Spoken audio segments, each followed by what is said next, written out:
ఈ అరగంట గంట రాంబాబు ఉన్నాడు సన్నాసి. ఈ సన్నాసులు మాట్లాడుతూ ఉన్నారు, కులాల గురించి మాట్లాడుతూ ఉన్నారు. నేను ఈ సన్నాసులు అందరినీ ఒకటి అడుగుతూ ఉన్నాను.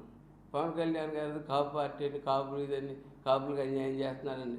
మరి మీరేం చేశారు? ఇంకా పవన్ కళ్యాణ్ అన్నాడు ఇంకా పరిపాలనలోకే రాలేదు, ఇంకా స్టార్ట్ చేయలేదు, ఏమీ చేయలేదు. ఆ ఉన్నది ఏదో ఊడ్చుకుని జనాలు పెట్టుకుంటూ తిరుగుతూ ఉన్నాడు.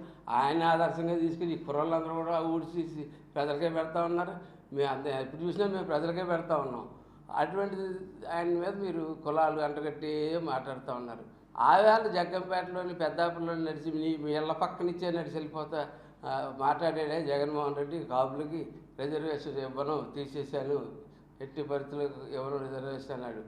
మరుసటి రోజు ముందు రోజు కాలేజీలో జాయిన్ అయినోడికి అగ్రగుర్రాలకు ఇచ్చి 50% ఇది ముందు రోజు ఉన్నవాడు రెండో రోజు లేకనే చేసిన వ్యక్తి తూర్పుగోదావరి జిల్లా వచ్చి, అటువంటి వ్యక్తిని కూడా కుక్కలా తిరుగుతున్న మీరు ఇవాళ పవన్ కళ్యాణ్ గారి గురించి మాట్లాడుతున్నారంటే మీరు ఎందుకు సరిపోతున్నారు? ఎవడో ఉన్నాడు పొద్దున 24 సీట్లు అమ్ముడిపోయారా అని. మీకు పరిపాలించండి సన్నాసులారా అంటే పరిపాలన చేయడం మానేసి అవతల పార్టీ వాడు ఎన్ని పొత్తు పెట్టుకున్నాడు, ఎన్ని సీట్లు చేసుకున్నాడు, ఈ కూడా వెతుకు. కానీ 45 రోజులు 50 రోజులు టైం ఉంది. ఈ లోపల ఉన్న సాధారణ పరిపాలన సరిచేసి సాధారణ పరిపాలన ఇచ్చు.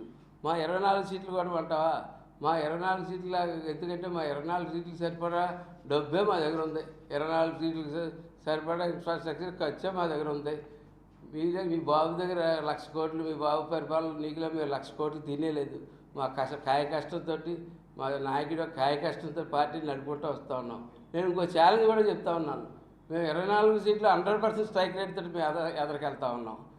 నీకు చెప్తా ఉన్నాను, నువ్వు 170 సీట్లతో పోటీ చేస్తాను. నువ్వు 23 సీట్లతో రా, 23 సీట్లు నగ్గి వచ్చిన రోజు ఖచ్చితంగా నువ్వేం చెప్తే అది మేము చేయడానికి మేము సిద్ధంగా ఉన్నాం. ఖచ్చితంగా నా మటుకైతే నేను రాజీనామా చేస్తాను. నువ్వు 23 సీట్లు నగ్గి వస్తే ఖచ్చితంగా నేను చెప్తా ఉన్నాను. 23 సీట్లు నగ్గి వచ్చి మా 24 మీద ఒక సీట్ ఎక్స్ట్రా నువ్వు పట్టుకుని వచ్చిన రోజు ఖచ్చితంగా నేను అయితే రాజీనామా చేస్తాను.